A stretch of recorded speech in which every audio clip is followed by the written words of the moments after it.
أعوذ بالله من الشيطان الرجيم بسم الله الرحمن الرحيم لإيلاف قريش إيلافهم رحلة الشتاء والصيف فليعبدوا رب هذا البيت الذي أطعمهم من جوع وآمنهم من خوف.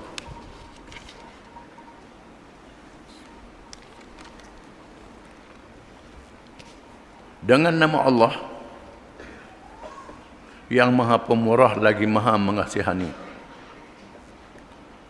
Kerana kebiasaan aman tentram kaum Quraisy, penduduk Mekah, iaitu kebiasaan aman tentram perjalanan mereka menjalankan perniagaan pada musim sejuk ke negeri Yaman dan pada musim panas ke negeri Syam. Maka hendaklah mereka menyembah Tuhan yang menguasai rumah Kaabah ini. Tuhan yang memberi mereka penghidupan, menyelamatkan mereka dari kelaparan dan mengamankan mereka dari ketakutan.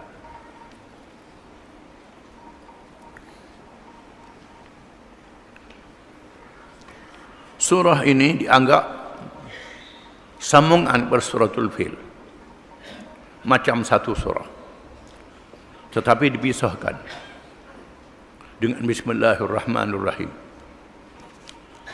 Ayat-ayatnya adalah berkait dengan suratul Fil. Kalangan ulama mengatakan dua surah ini satu surah saja. Dipisahkan untuk memberi huraian yang berbeza. Termasuk kalangan surah Makkiyah, surah yang diturunkan di Makkatul Mukarramah ketika Nabi SAW dan para sahabatnya menghadapi tekanan dan ujian. Allah mengingatkan penduduk Mekah dengan peristiwa serangan tentera bergajah, tentera yang kuat, yang besar, dengan jumlahnya, dengan gajah yang besar dan gagah yang tak mampu dilawan oleh mereka. Namun Allah Subhanahu Wa Taala yang Maha berkuasa, yang Maha kuat lagi Maha perkasa, lagi Maha bijaksana dan adil, menghukum pada tentera bergajah itu untuk memelihara Kaabah yang menjadi kiblat kepada umat Muhammad sallallahu alaihi wasallam di akhir zaman. Bukan kerana kelebihan penduduk Mekah yang menyembah berhala. Mereka menyembah berhala itu sesat, hina sehina-hinanya, lebih hina pada batu yang disembah itu lagi. Allah Ta'ala menegaskan bagi menyatakan supaya mereka menerima Islam, mengikut Nabi Muhammad sallallahu alaihi wasallam. Allah meletakkan mereka di negeri yang aman, yang dipelihara oleh Allah Subhanahu wa Ta'ala. Walaupun diletakkan di tempat yang tidak ada air, tempat yang jauh daripada tamadun, daripada kemajuan, yang tidak ada kemajuan langsung. Allah Ta'ala perintah Ibrahim meletakkan puteranya Ismail untuk dilahirkan daripada zuriatnya Muhammad sallallahu alaihi wasallam, rasul kepada seluruh manusia, untuk memulakan kerasulan dengan pembangunan manusia, pembangunan insan. Sebagaimana Allah meletakkan Adam alaihi salam di syurga bersama isterinya Hawa, ditarbiyah, dia bangun iman, dibangun akhlak, dibangun ilmunya, jasad dan akalnya. Kemudian barulah diturunkan ke bumi.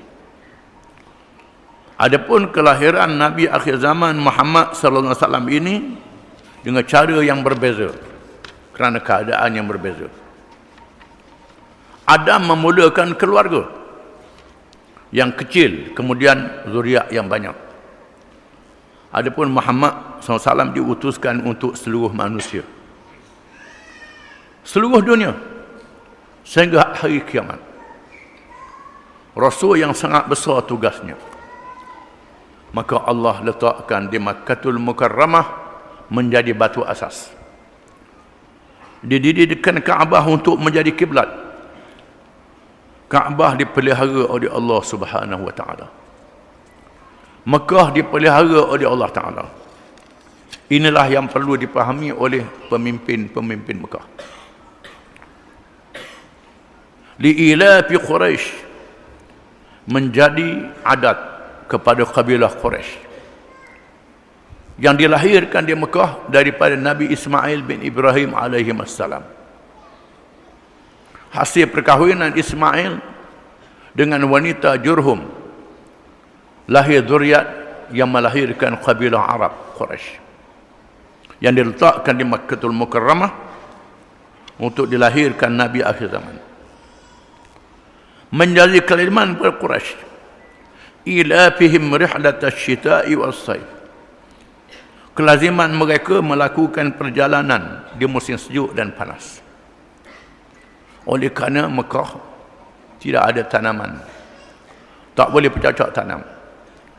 Nak pelihara binatang pun tak boleh di Mekah. Yang ada air Zam-Zam. Mereka berhajat kepada makanan, berhajat kepada pakaian, berhajat kepada kemudahan-kemudahan hidup. Bagaimana mereka nak cari kemudahan hidup ini? Mereka mestilah keluar. Di musim sejuk mereka pergi ke Yaman, musim panas mereka pergi ke Syam. Allah Ta'ala sudah atur dengan begitu rupa. Yaman adalah pelabuhan kepada negeri-negeri timur, China, India dan Parsi. Syam adalah pelabuhan kepada negeri-negeri barat, sama ada Eropah, Afrika Utara ataupun Asia Tengah. Di situ tempat mereka berkumpul. Maka orang-orang Quraisy yang pergi ke Yaman mengambil barang-barang di Yaman daripada timur, dibawa balik ke Mekah. Sebahagiannya dibawa ke Syam untuk ditukar, untuk diperniagakan.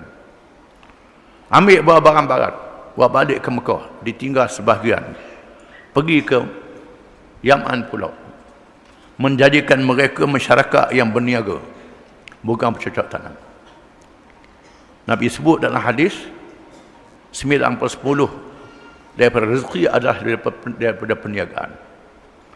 1/10 daripada sumber-sumber yang lain. 9/10 rezeki daripada perniagaan. Perniagaan ini mengumpulkan hasil pertanian, hasil pertunggangan, hasil macam-macam yang dipusing, mendatangkan keuntungan. Masyarakat Quraisy menjadi masyarakat yang berniaga. Maka Mekah menjadi bandar perniagaan dan perdagangan. Menarik kabilah-kabilah Arab datang ke situ untuk beribadat, kerana mereka menganut agama Ibrahim alaihissalam. Allah menjadikan Mekah dalam istilah hari ini bandar metropolitan yang menghubungkan dengan dunia-dunia luar, timur dan barat. Diatur oleh Allah Ta'ala. Sangat menakjubkan. Allah Ta'ala maha mengetahui, sangat menakjubkan. Sehingga hari ini Mekah termasuk Madinah menjadi bandar yang hidup 24 jam. Hidup dengan ibadat, hidup dengan perniagaan. Dua perkara. Ibadat dan perniagaan. Hidup. Sepatutnya menjadi pengajaran kepada kita semua, pada orang Islam, untuk balik pada Allah Ta'ala. Bagaimana negeri yang kering, dia beri rezeki yang melimpah ruah, yang banyak. Falyabudu rabb hadzal bait, sepatutnya mereka hendaklah beribadat, memperhambakan diri kepada Tuhan punya rumah ini, iaitulah Kaabah. Allah yang memerintah Ibrahim alaihissalam mendirikan Kaabah ini. Ibrahim disanjung oleh orang-orang Yahudi, disanjung oleh orang-orang Kristian, disanjung oleh orang-orang musyrikin penyembah berhala. Bukan saja disanjung oleh orang-orang Islam. Semua agama memuliakan Ibrahim alaihissalam, mengikut agama masing-masing. Orang Islam, Yahudi memanggil Ibrahim, orang Kristian memanggil Abraham, orang musyrikin Hindu memanggil Brahma dengan bahasa mereka Brahma. Cuma kepahaman tentang Ibrahim sudah menjadi salah. Hindu menganggap Brahma adalah salah satu Tuhan yang lain daripada Allah, bukan manusia Tuhan. Disebut dalam kitab Weda, kisah-kisah Ibrahim dibakar. Ada kisah itu, tapi itu kau jadi Tuhan Ibrahim ini. Sudah sesat. Jadi sesat. Orang Yahudi pula menganggap bangsa Yahudi saja keturunan Ibrahim. Manusia. Bangsa lain monyet belaka. Bangsa lain binatang belaka. Ini Yahudi pula. Kristian pula menigakan Tuhan. Satu dalam tiga, tiga dalam satu. Tuhan melahirkan anak. Allah Ta'ala melahirkan Nabi-Nabi Bani Israel yang berakhir dengan Isa alaihissalam. Nabi-Nabi alaihissalam daripada zuriat Ibrahim, daripada Yaqub bin Ishaq bin Ibrahim. Asalnya satu. Hikmah yang besar, Allah menyuruh Ibrahim mendirikan Kaabah ini, Baitullah. Sepatutnya semua mereka adalah menganut Islam, menghadap kiblat ke Kaabah, bukan menyembah berhala, bukan menyembah salib. Firman Allah Ta'ala, "Ma kana Ibrahim Yahudiyan wala Nasraniya, walakin kana hanifan muslima, wa ma kana minal musyrikin." Tidaklah Ibrahim itu Yahudi dan Kristian. Ibrahim adalah Islam. Ibrahim juga bukan musyrikin, penyembah-penyembah berhala. Bagaimana Ibrahim diletakkan sebagai berhala? Ibrahim menghancurkan berhala. Kisahnya disebut dalam Quran, disebut dalam Taurah, disebut dalam kitab-kitab yang lain.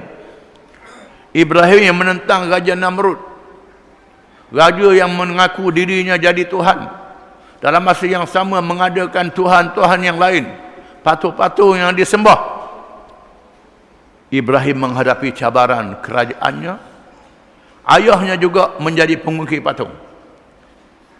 Ibrahim yang diberi hidayah oleh Allah Ta'ala secara fitrah, dilantik menjadi Rasul, dengan gagah berani menentang semua mereka dalam keadaan seorang diri. Ibrahim mengambil peluang di hari raya, apabila penganut agama musyrikin ini keluar ke padang sebelum menyembah berhala. Ibrahim menghancurkan berhala-berhala itu dengan kapak, meletakkan kapak pada berhala yang besar. Bila mereka balik, mereka melihat berhala-berhala mereka sudah hancur dan lentang pukang, habis. Mereka siasat siapa yang buat akalan. Akhirnya diketahui Ibrahim. Ibrahim dibicarakan. Bila disoal, adakah engkau yang menghancurkan berhala? Ibrahim kata, tanya hak besar. Tanya berhala yang besar. Lalu mereka tergamam. Mereka tahu berhala tak boleh bercakap. Macam mana kamu sembah batu yang tidak ada apa-apa mudarat, tak boleh beri mudarat dan manfaat? Mereka tergamam. Setelah berhujah-berhujah, mereka tak boleh nak jawab hujah Ibrahim. Ibrahim dihukum bakar dalam api yang besar. Dihukum bakar dalam api yang besar. Ibrahim menunjukkan keimanan kepada Allah Subhanahu wa Ta'ala yang tinggi. Bila malaikat Jibril datang menawarkan pertolongan, Ibrahim mengatakan, hasbi Allah, cukup Allah, aku tidak berhajat kepadamu wahai malaikat. Pergantungan aku dengan Allah. Di sini ketinggian iman Ibrahim alaihissalam kepada Allah. Allah menggunakan mukjizat, tidak boleh dia tak jadi apa, dibakar dalam api. Takut memperangi rakyat, Ibrahim dihalau ke Palestin. Di Palestin lahirnya Nabi-Nabi Bani Israel berduriat Ibrahim. Ismail dihantar melahirkan Nabi Muhammad SAW. Kalangan ahli sejarah mengatakan ada pengikut Ibrahim yang pergi masuk sampai ke India, asalnya membawa ajaran tauhid, bila sudah lama menjadi agama menyembah berhala, sudah jadi hanyut. Di sinilah menunjukkan bagaimana asal agama ialah Islam. Agama-agama lain direka-reka kemudian. Wahai penduduk-penduduk Mekah, falya'budu rabb hadzal bait. Sepatutnya kamu mengabdikan diri kepada Tuhan punya rumah ini, iaitu Kaabah yang didirikan oleh Ibrahim alaihi salam. Sepatutnya kamu memperhambakan diri kepada Allah sebagaimana yang diucapkan oleh Ibrahim alaihi salam. Allah menyuruh Nabi SAW menegaskan kepada penduduk Mekah, qul innama umirtu an a'budu rabb hadhil baldah allati harramaha wa lahu kulli syai' wa umirtu an akuna minal muslimin. Katakanlah wahai Muhammad sallallahu alaihi wasallam, sesungguhnya aku disuruh supaya aku menyembah Tuhan punya negeri ini, negeri Mekah ini, yang Allah haramkan melakukan perkara-perkara di Mekah yang boleh dibuat tempat lain untuk menghormati tanah suci ini, dan diberi kepadanya tiap-tiap sesuatu rezeki yang melimpah ruah, dan aku disuruh supaya aku menjadi orang-orang Islam, bukan orang musyrikin. Falya'budu rabb hadzal bait, hendaklah mereka memperhambakan diri kepada Allah, Tuhan punya Kaabah ini, bukan Tuhan-Tuhan yang lain daripada Allah. Menerima hukum syariat Allah, peraturan-peraturan Allah. Tidak boleh memakai peraturan yang tidak diizin oleh Allah Subhanahu wa taala. Mentauhidkan Allah dalam ibadat dan dalam cara hidup semuanya. Allazi at'amahum min ju', Tuhan yang memberi makan kepada mereka, menjadikan mereka tidak lapar. Mekah yang kering kontang, yang tidak ada apa-apa, tiba-tiba dilimpah ruahkan dengan rezeki yang banyak. Mereka boleh makan, boleh minum dengan senang di Mekah, lebih senang pada orang lain. Wa amanahum min khauf, dan mengamankan mereka daripada ketakutan, menjadikan mereka tidak takut.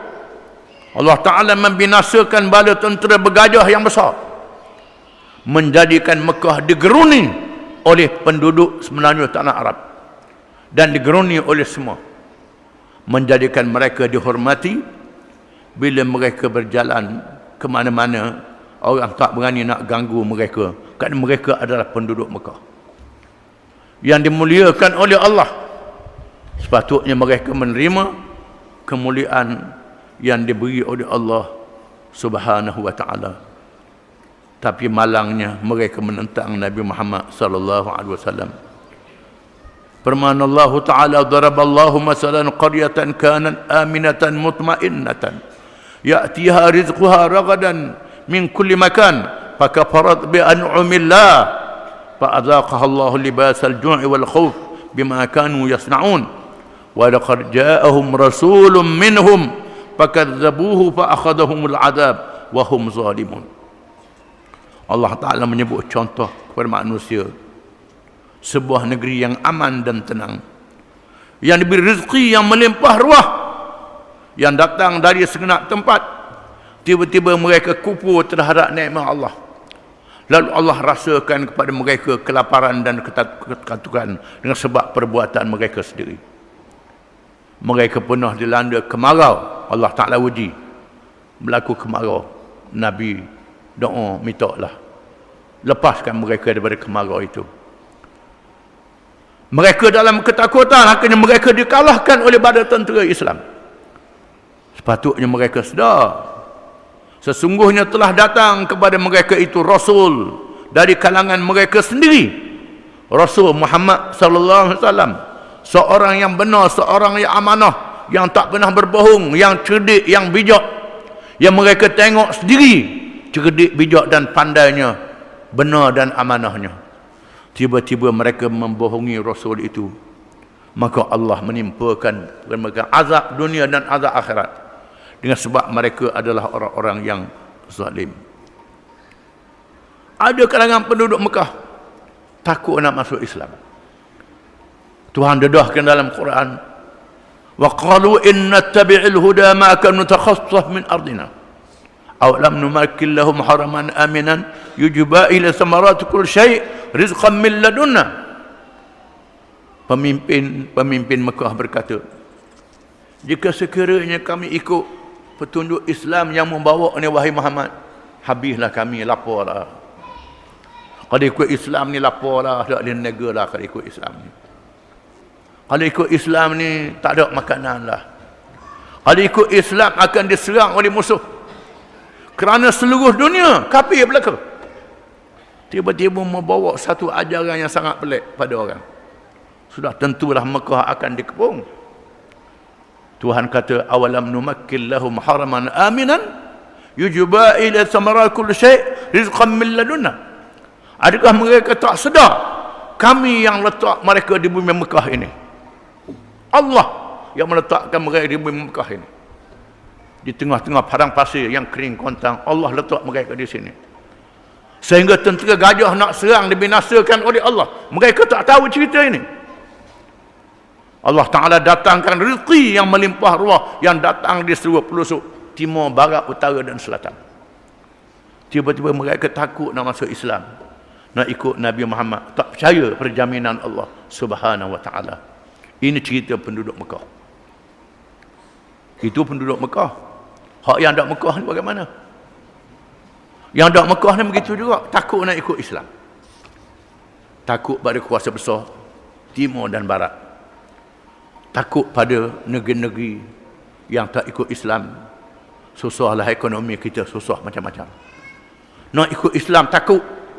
Ini ujian daripada Allah. Sejauh mana kita percaya Allah itu yang maha berkuasa, Allah yang beri rezeki kepada kita. Ini ujian. Sejauh mana kita beriman kepada Allah. Bukan saja orang Mekah diuji, kita juga diuji, kena ingat. Setelah Allah Ta'ala muliakan orang Islam dengan mengikut Islam, Allah Ta'ala uji orang Islam lupa kepada Islam. Wa in tatawallaw yastabdil qauman ghayrakum thumma la yakunu amsalakum. Jika sekiranya kamu berpaling daripada menegakkan Islam, sayang ke harta, sayang ke nyawa untuk menegakkan Islam, mu takut nak tegakkan Islam, yastabdil qauman ghayrakum thumma la yakunu amsalakum. Allah Ta'ala tukar kaum yang lain. Bila orang Arab yang memerintah sehingga kerajaan Khulafa' Rashidin, kerajaan Amawiyah, kerajaan Abbasiyah, orang Arab yang memimpin. Orang Arab yang memimpin negeri yang kaya raya, kerajaan Islam yang besar. Orang Arab leka dengan harta di masa itu. Allah Ta'ala tukarkan Islam dijaga oleh orang lain.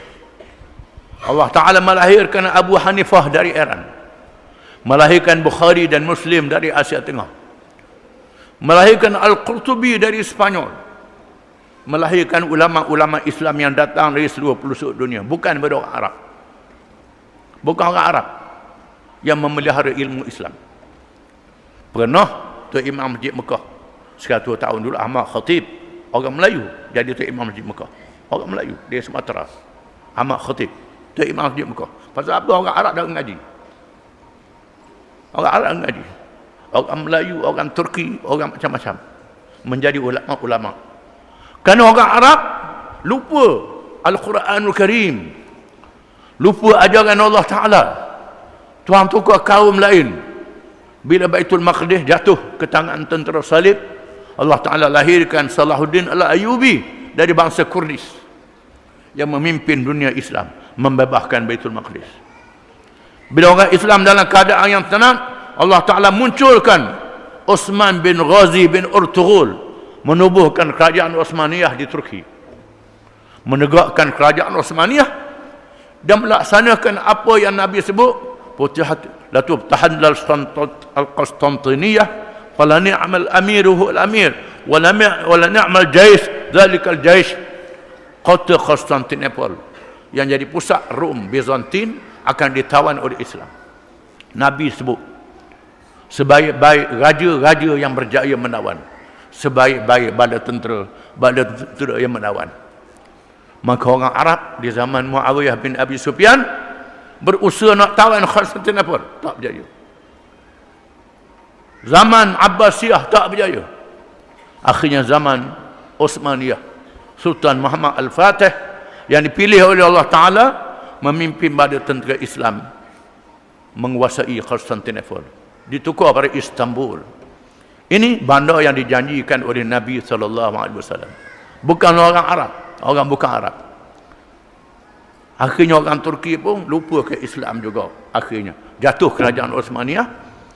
Orang Islam tidak ada kuasa yang memerintah mereka. Negeri-negeri orang Islam ditakluk oleh penjajah. Penjajah yang menakluk negeri Islam membuat perjanjian sesama mereka di sebelah Asia Barat ataupun Timur Tengah. Inggeris, Perancis mengadakan perjanjian Sykes-Picot. Buat perjanjian membahagi-bahagikan negeri Arab dan negeri-negeri Afrika, negeri-negeri Asia belah sana di kalangan Inggeris, Perancis, Itali dan lain-lain. Di sebelah Asia Tengah dibahagikan di antara Rusia dan China, negeri-negeri Islam.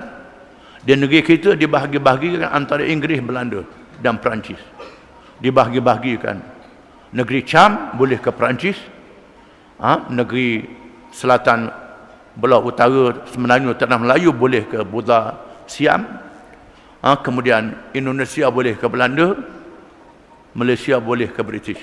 Mereka bahagi-bahagikan negeri ini. Orang Islam tidak ada kuasa dalam keadaan yang lemah. Walaupun demikian, mereka tidak boleh padam cahaya Islam. Cahaya Islam tak boleh padam. Yuriduna liyutfi'u nurallahi biafwahihim wallahu mutimmu nurihi walau karihal kafirun. Mereka hendak memadamkan cahaya agama Allah dengan mulut-mulut mereka. Kerana mereka ingat cahaya Islam ni macam cahaya minyak, pelita minyak tanah. Yang api dia leh-leh, padam dengan mulut. Rupanya tak padam cahaya Islam. Walaupun negeri-negeri orang Islam ditakluk, lepas ditakluk mereka latih orang Islam merintah negeri ini. Mereka latih orang Islam juga, tapi kepalanya kepala yang tak ikut Islam, yang memerintah negeri ini, dengan tujuan untuk memadamkan cahaya Islam dengan tangan dia dan dengan tangan orang-orang Islam yang dilantik oleh mereka, orang Islam yang bebal, yang jahil, dia alakkan oleh musuh-musuh Islam, memerintah negeri orang Islam tak mau balik pada Islam. Walaupun demikian cahaya Islam tak padam. Tak padam cahaya agama Islam ini. Allah Ta'ala jadikan cahaya dia tidak boleh dipadamkan. Agama Islam berkembang di seluruh pelosok dunia. Pengajian Islam tidak boleh dihapuskan, orang mengaji Islam juga. Allah Ta'ala jadikan pula pasang selepas surut, menang selepas kalah. Itu adalah adat dunia yang Allah Ta'ala jadikan. Pasal apa Allah Ta'ala jadikan begitu? Kalau laut dia ada pasang surut. Masa air pasang tu macam-macam, bakar ada, tahi ada, macam-macam. Bila surut bergolek macam-macam, najis benda-benda. Pasang pula, surut pula, akhir bersih pasir itu. Itulah Allah Ta'ala jadikan pada manusia ini. Pasang surut yang berlaku pada dunia ialah untuk membersihkan manusia bersama dengan Islam. Ini kita kena sedar, kena faham. Terpulang pada mereka yang berpegang dengan Islam, itu saja yang bersih, yang tulen, yang mengadap Allah Ta'ala dengan selamat. Wallahu a'lam.